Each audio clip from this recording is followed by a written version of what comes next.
Welcome to the Macdownunder Podcast for all Australian Apple computer enthusiasts and collectors. Well, welcome everybody to the inaugural Macdownunder Podcast. My name's Justin. I've been collecting Apple computers for over 40 years, and with me is Matt. Matt, would you like to introduce yourself? Hello, everyone. Yes, my name's Matthew. I'm the founder of Mac Museum here in Somerville in Melbourne, Australia. Also a long-time Apple collector for the last 30-odd years. So, Justin, not quite as long as you, but a bit of history in there as well for me. You'll get there, I'm sure. Yes.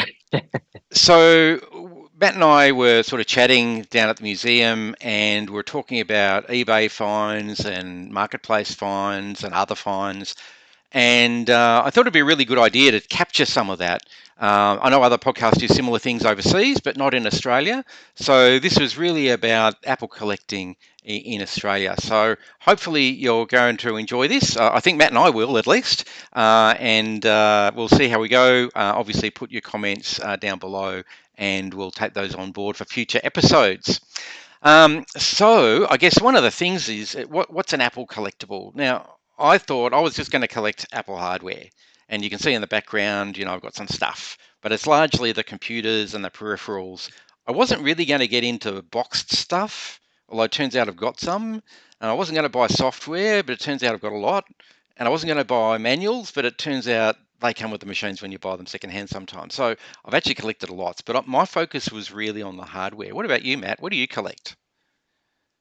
Yeah, I've got a bit of a thing where I like to try to collect the bits and pieces that would go to setting the scene of what the computer looked like when it was being used back in the day. So if you have a little bit of a look behind me, you can see a couple of little setups I've got there. So not just limited to the computer, but some of the software that would go along with it as well.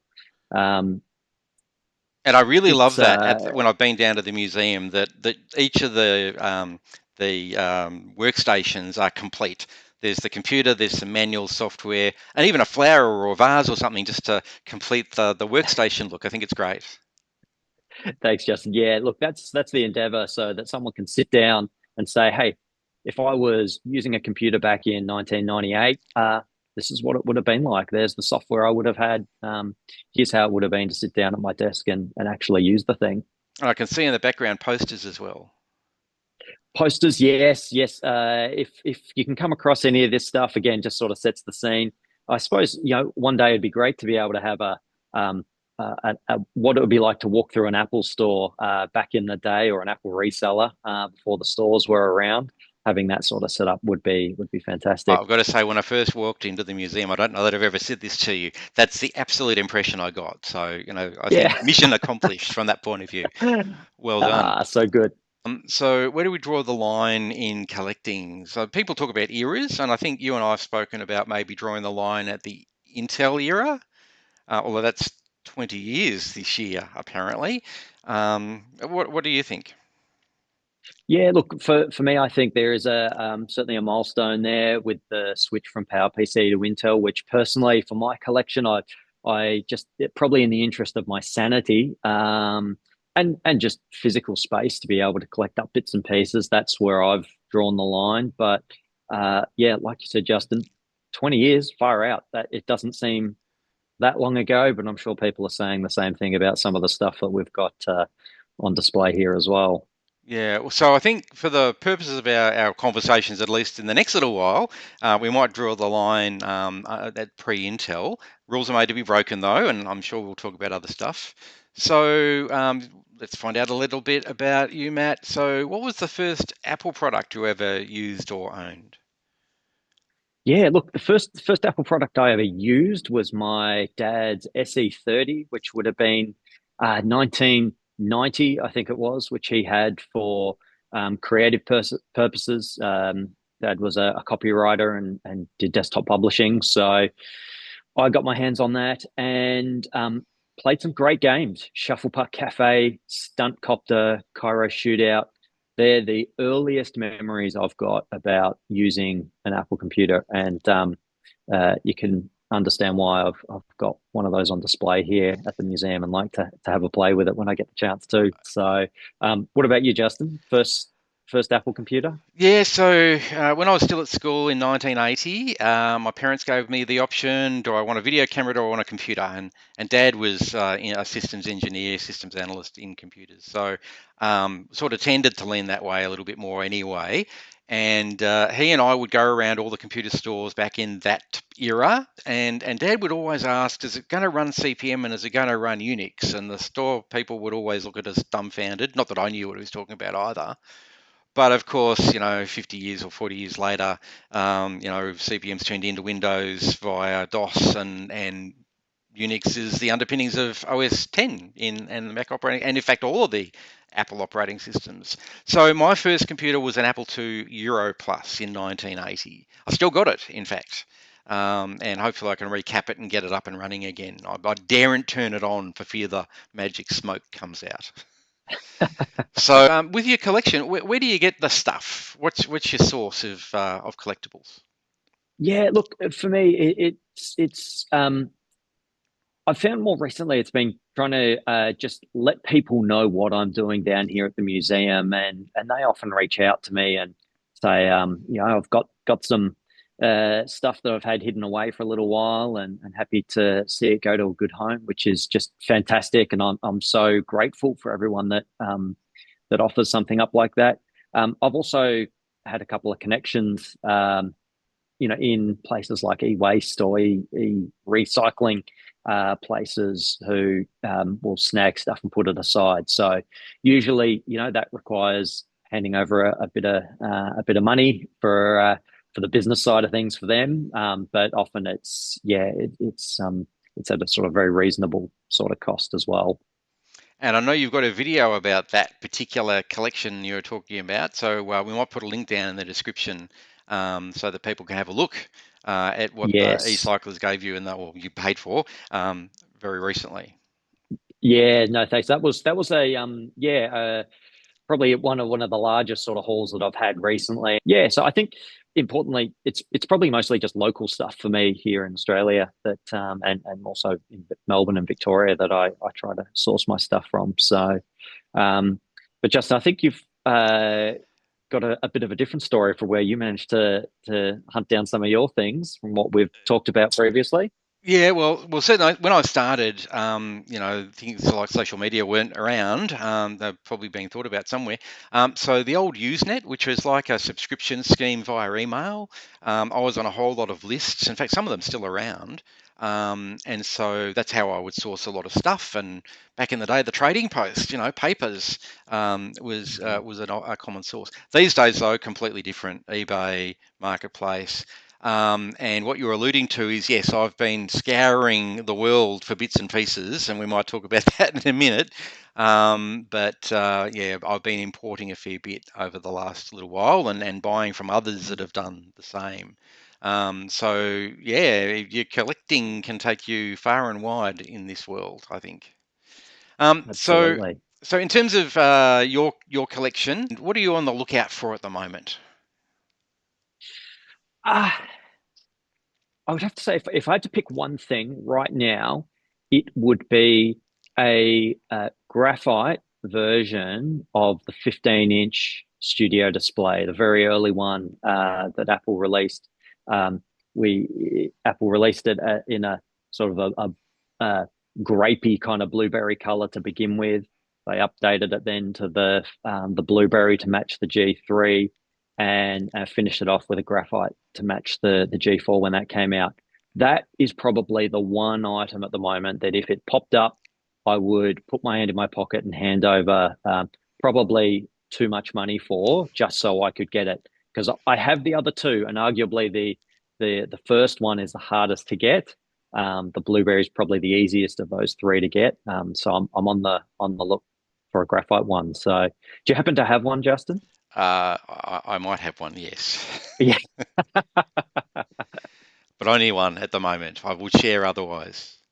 That's probably the one thing for me at the moment. So, have you got anything on your watch watch list, your hunt list, Justin? I do. I've had something on my list for a very long time, and that's the Work Group Server 95, which, as those in the know will be aware, is a Quadra 900 with an extra new bus card that provides accelerated SCSI and some other processing capability. And it's the one beige product of Apple's that's eluded me for all of my collecting.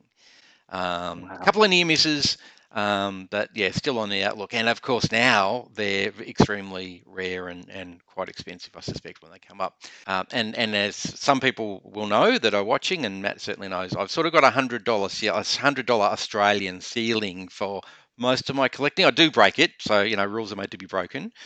But multiple thousands of dollars really hurts. So I'm on the lookout to see if one of those ends up dropping its price or something else comes out. So we'll wait and see. Yeah, great. Awesome. Well, thanks for sharing a little bit about yourself. We'll probably continue to do this over the episodes as we continue on. But maybe we'll move on to some recent news.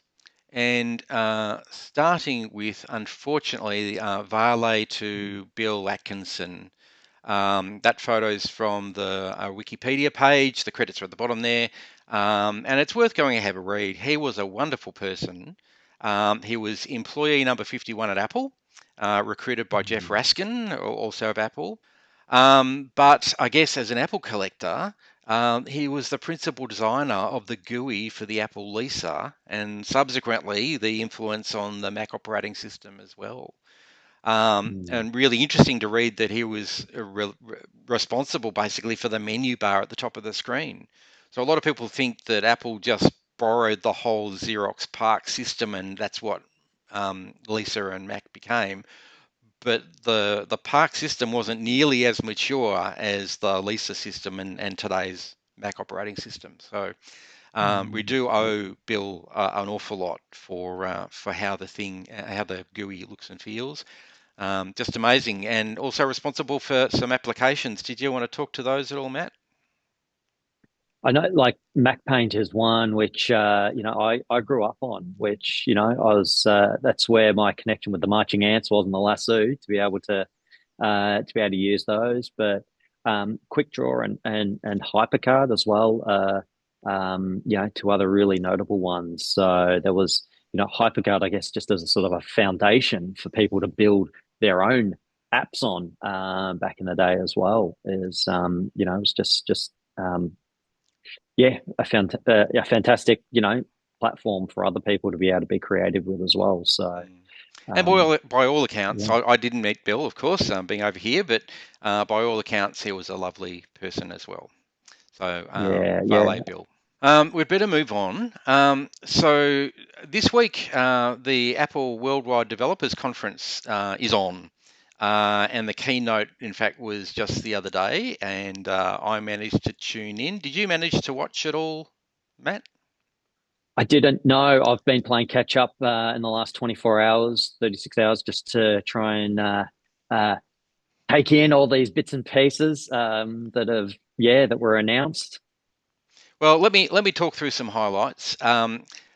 If you watch the keynote, very obviously they're pushing the Formula One film that's coming out on Apple TV very soon, and the Senior Vice President of Software Engineering, Craig Federici, driving a Formula One car around Apple Circle at the beginning, but even then, later on, he's in a little electric cart pretending it's a Formula One car as he's going to his next talk. So that was the reoccurring gag for this.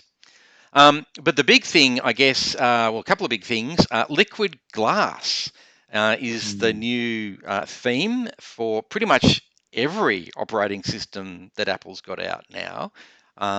So I don't know whether you've had a chance to have a look at any of the previews of that, Matt.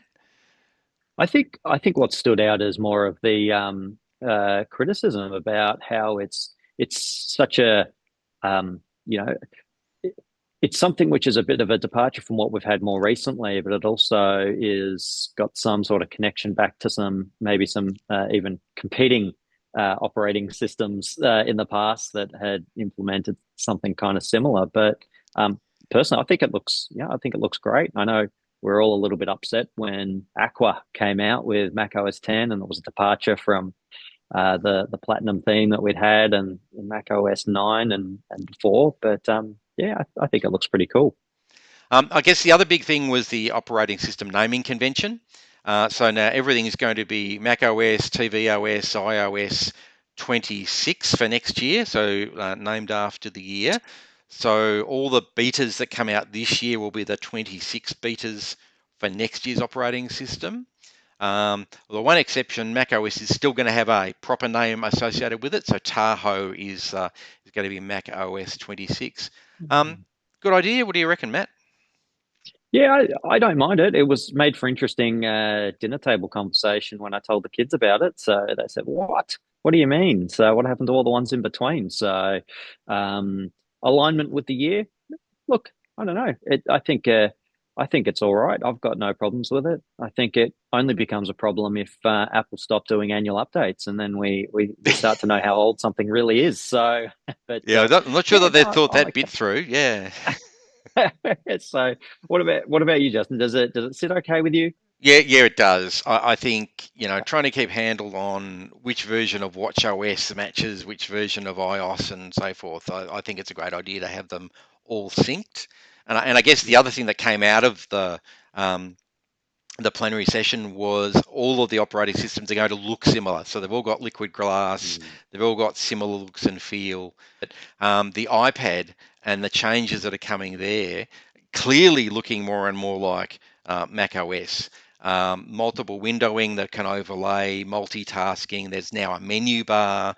There's now a dock that looks awfully like a Mac OS dock. And even a cursor that moves around. Now, it's a different looking cursor. It's an arrow head rather than a full arrow that we're used to in the Mac OS, but gee, it looks like Mac OS. Yeah. Yep. Makes sense though. If you've got a G4 iPad Pro, it's probably more powerful than your M1 Mini. Yeah. Yep. I guess the other interesting thing, dropping support for most of the Intel line. So referring back before, we're drawing the line at Intel. Well, Intel's now becoming antique, apparently. There's only 3 or 4 products left that are Intel based that will work with Tahoe. So the iMac Pro that people spent thousands of dollars on not so long ago is no longer supported with the All right. Mac OS 26. So we'll wait and see. Good for us collectors because the price will come down. But yeah, gee, you wouldn't want to have bought one of those thinking you had 10 years worth of life, which you normally do with Mac products. And then the other thing Mm. that was noteworthy, I thought, was call hold and call screening um, in the iPhone. Um, so call screening, apparently it's been available in other platforms for a while. I've not experienced it. Have you, Matt? No, I haven't. No, not at all.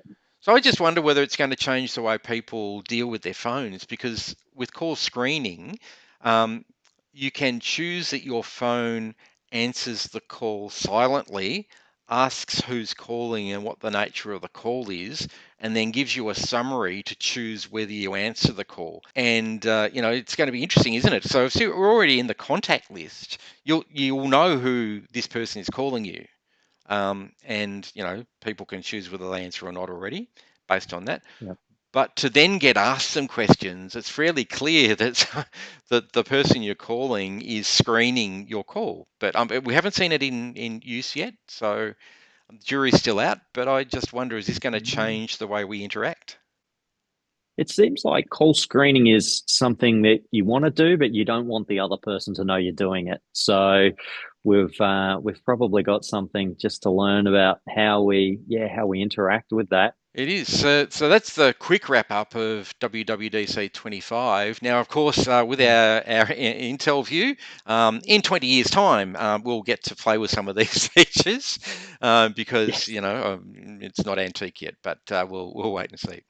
All right. A few other things that have happened recently. The Mac Museum had an open day. Matt, how did it go? We're open. Yeah, great. So it was great to have the doors open. It's becoming a sort of first Saturday of the month kind of rhythm at the moment, which is great. So Justin, delighted you could join me down there and welcome people in.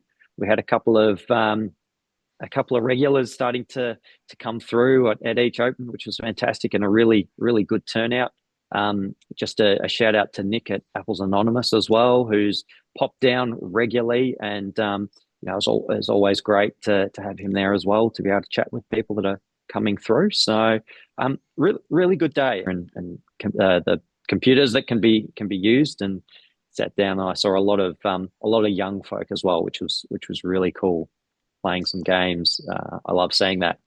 And fantastic to meet one of the awesome founders, one of the Apple Users Society of Melbourne. I used to be a member, and great to see one of the founders came down to say hello. Yeah, that was great. I was put in touch with this gentleman a few weeks back, and he was, really interested to sort of see what was being done down here at Mac Museum to keep keep things going, keep the history and the knowledge sort of passed on. So it was wonderful that he could pop down, check things out. So, Matt, the other recent news is that there was a computer swap meet at Keysborough. These happen every few months, I believe. I haven't been to one of these particular ones, but it did have a vintage computer display, and I managed to get along last weekend. And from the Apple point of view, there was an SE30 that was running there. I'm not sure whether people could use it, but I saw it running. There was a G4 Mac Mini that William and I had a great chat about. He's overclocked that. Now, I didn't know you could overclock a Mac Mini G4, but apparently there's a resistor bank that controls the clock speed. And if you're lucky enough that your processor can handle it, he's managed to overclock his, I think it was 1.1 gigahertz, and he's boosted it to 1.67 gigahertz, which is not a bad feat, really. And there was another Intel Mac Mini I saw there with the applesauce machine attached to a 3.5-inch disk drive. So someone was clearly doing applesauce images, which is a way of archiving old software. Anyway, the website's up there for people to have a look at. We'll put a link in the description. And as you can see, they run markets in a couple of different places in Victoria. And I know Matt's been at some of these in the past with a display, and who knows, you might see Matt and or I there in the future with some of our stuff to show. All right, well, we might move on to the recent finds, which is really what we wanted to focus on in the podcast. So for this particular episode, I've focused pretty much on Marketplace and eBay, because they're all over the place, and all around Australia in particular, although I have thrown in one ringer from overseas because it's interesting, I think. And I've gone right back to the Apple II era. So let's have a quick look at the first offering. So, in fact, the Apple III era. So the first marketplace item here is a vintage Apple III green screen monochrome monitor and stand. This is listed at $650 in Queensland. Now, for me, this is something I would probably buy, but again, it breaks my $100 limit here. Because for those that are unaware, it's got the lighter beige front panel. So it was actually designed for the Apple III Plus that has the lighter keyboard to match the front of this monitor, but it also matches nicely the Apple IIe and the Apple IIe's keyboard. So the stand it comes with, there's no photos of the stand on the listing, but the stand that it comes with actually goes over the Apple II series computers. So this would match nicely an Apple IIe in terms of color and with the stand to be able to support it without putting extra weight and looking weird on top of your Apple IIe. Something you'd be interested in, Matt?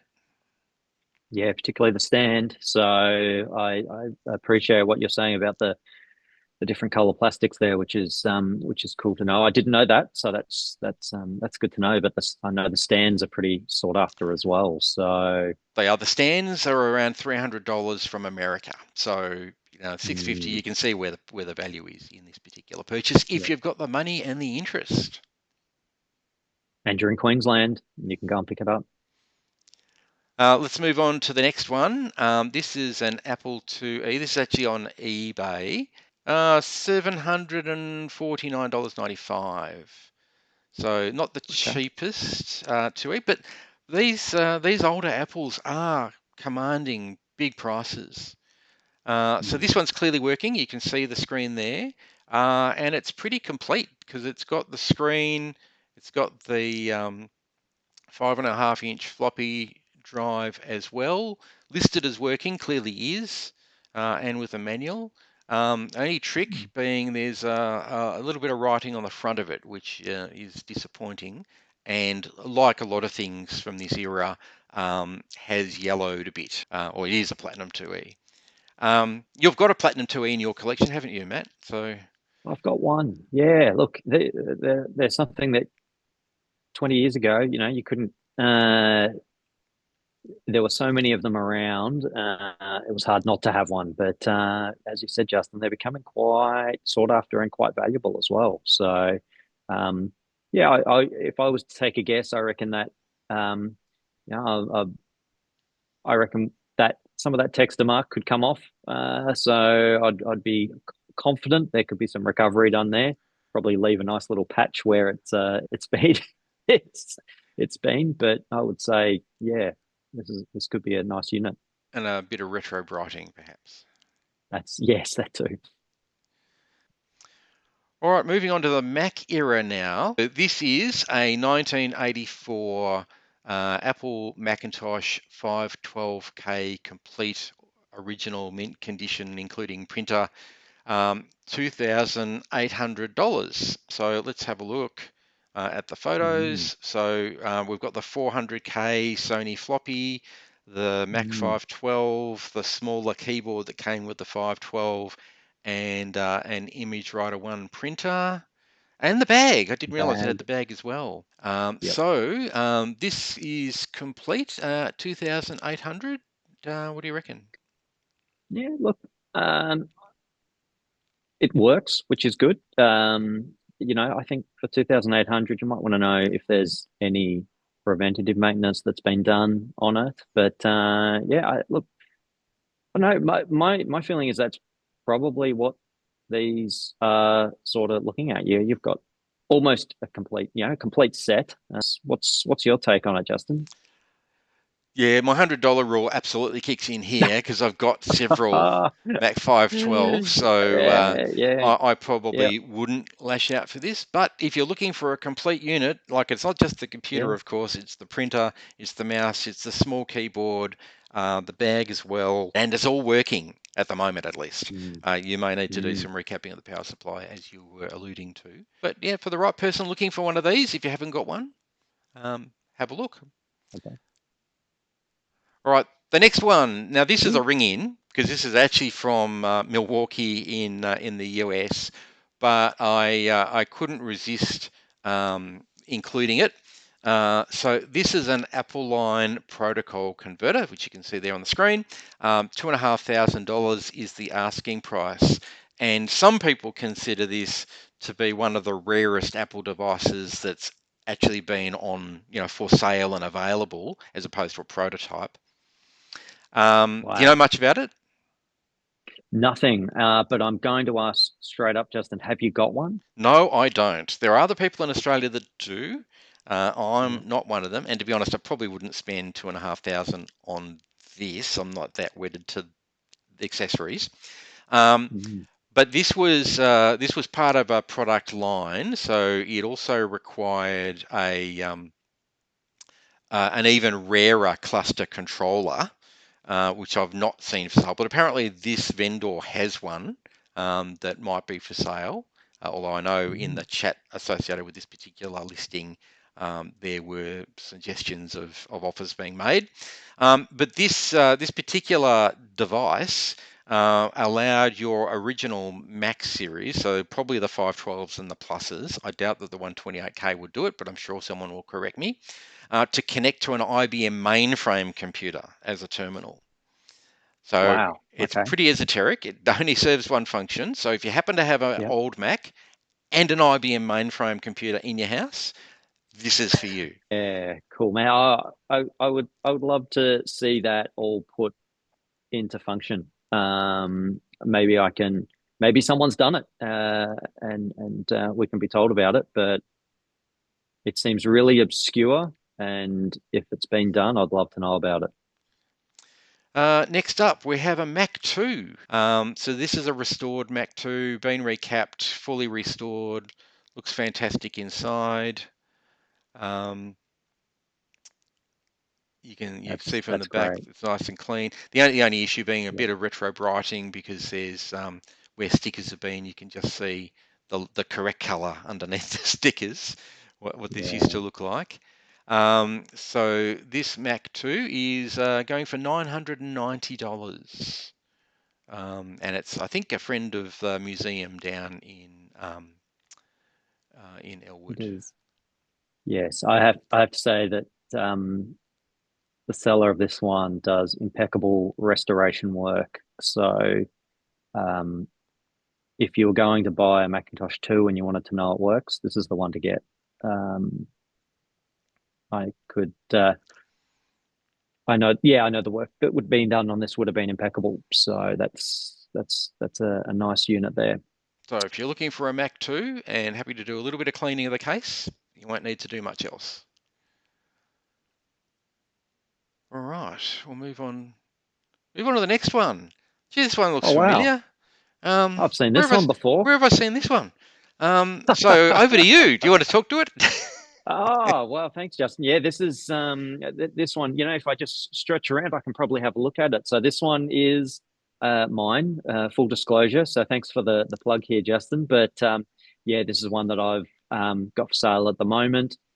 You can choose how you want to buy it. You can buy just the LC2, or you can buy it with the keyboard, mouse, and Macintosh color display as well, if you'd like. So I've put the time and effort in myself to recapping the board in the LC2 and the power supply in the LC2. The monitor has not been recapped or restored, just a bit of a cosmetic cleanup.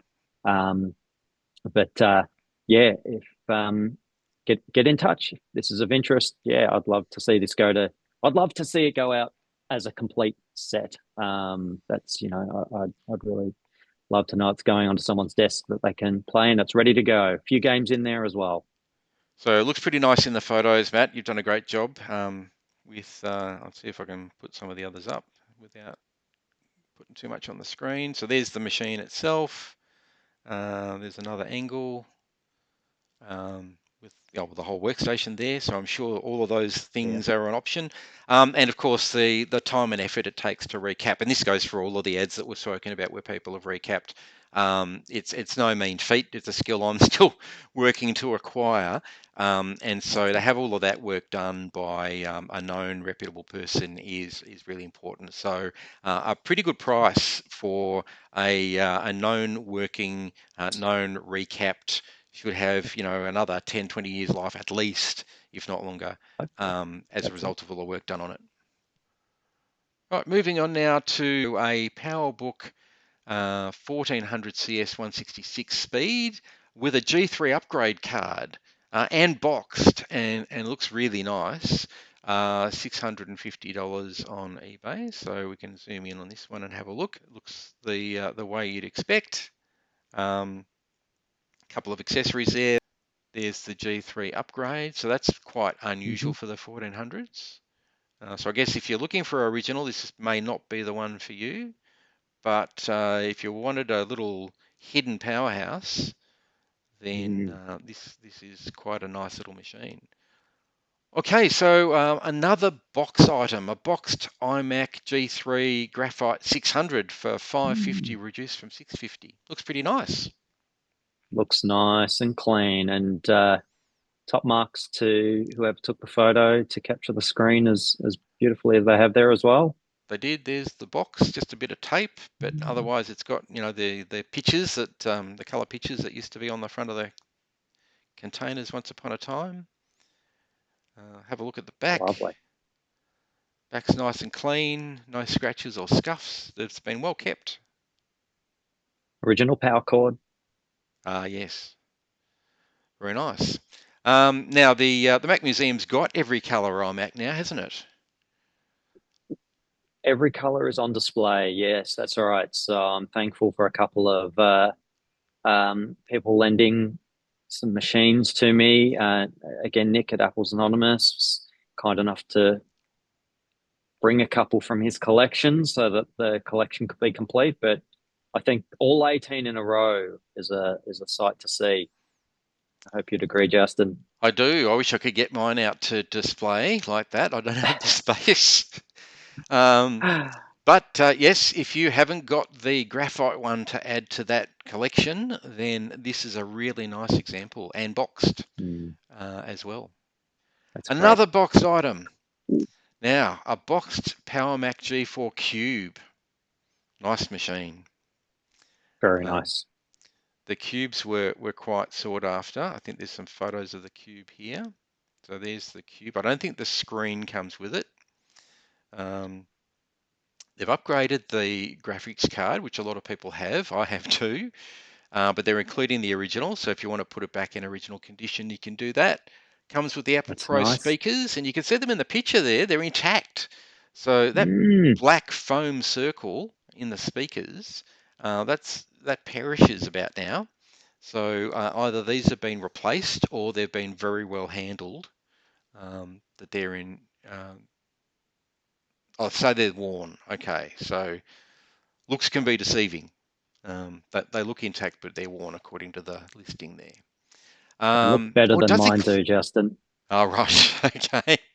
Tell you that. Does include the monitor. There you go, and the mouse and the keyboard. So Ready to go. $9.50 for a boxed cube, very collectible. Can we get a close up of? No, we can't really get a close up of the pins. Oh, I can't see any cracking. So these things crack around the pins at the top here. And that one doesn't look like it has. So it's in really good condition. So there you go. Looks like a really great example, I reckon. And boxed is just, a bonus. I'd say this is quite reasonably priced. Without knowing, I'm not too sure if it says as well in the description, but I imagine that monitor looks reasonably reasonably around the same era. Maybe it's a couple of years newer than the Cube itself, but yeah. Well, certainly it's not the Apple one, of course, but it looks nice. It matches. It's got that sort of silver hue to it, and the black base matches the keyboard. So yeah, it goes well with it, doesn't it? Now, I thought I would include this one because for a collector, I think this is pretty special. Let me just put it into gallery mode. So this is a set of Apple memory cards. So, and I thought I knew what they were, and so I went to the interwebs and checked. And so this is a set of cards. They're flash cards. And on one side, you've got the icon of every Apple product from this era. And on the back, it's got the name and the specifications. And I presume what people used to do is you'd put the card up and you'd have to then say, this is an iMac G4, 450 megahertz, blah, blah, blah, blah, blah. Because they don't have the photos here because, of course, it's sealed.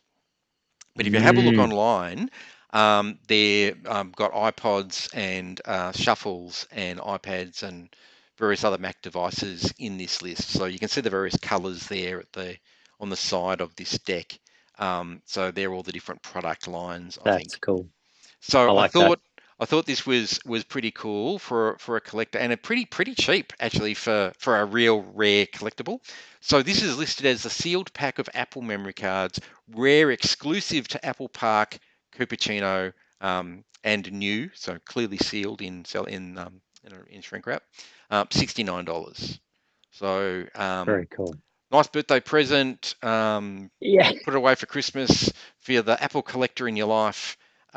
This is pretty unique, I think. So, coming events.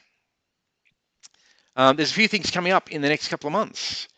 So the first one we've got here is the Canberra Vintage Computer Enthusiasts exhibition in Canberra in the Durham College. I hope I've said that correctly. On the 19th of July from 10 until 3. So if you're in Canberra and you're into vintage computers, I'm sure there will be Apple computers there. Drop in and have a look. You haven't been to this one? I haven't been to this one. I've got it in my diary. I've put it in there. Whether I can get there or not, I'm not sure, but I've put it in there as a first part of the effort to try and get along. For the Apple II enthusiasts out there, Kansas Fest is on, and they've got the online virtual Kansas Fest. So running for 3 days, online event from July 18 to July 20. So you need to register, and you can see the ticker there on the website. So check that out if you're into Apple II stuff. And the other, Mac Museum, Matt, apparently there's an open day. Next open, yeah. So next scheduled open is the 5th of July, Saturday, the 5th of July. Again, trying to stick with the first Saturday of the month rhythm. But yeah, if you're able to get in, I'd love to meet you, Justin. I hope you'll be able to make it down as well. I'll try my very best. I don't think I've missed one yet. No. Yeah, I don't think you have either. So yeah, if you're around, come on in. We'd love to meet you. So that's it. That's the end of our first episode. Oh, wow. I've enjoyed this, Justin. That's gone in a flash. It has. We've covered a fair bit of ground, but well, thanks everyone that's watching online. I hope you found this useful. Interested in your comments, and obviously we can tailor it to our audience need. But this is the sort of thing we thought we'd have a conversation around what's available. If you've got any things you want us to check out, let us know. The intention is to try to do this weekly because, of course, sales in eBay and Marketplace turn around pretty quickly. So we'll probably need to do it reasonably regularly. So like and subscribe this video, and that way, obviously, you'll be linked in with any future videos, and check back in to see when the next one's on. But I would anticipate a weekly one way or the other. With Matt or myself, and there's others from the museum, from that group of enthusiasts that have said they're keen to be involved as well. So there might be a few faces and guests and so forth in future episodes. So thanks again. I hope you enjoyed it. Take care and see you next time. See you later, everyone. Thanks for joining the Macdownunder Podcast. Don't forget to like and subscribe, and we'll see you again soon.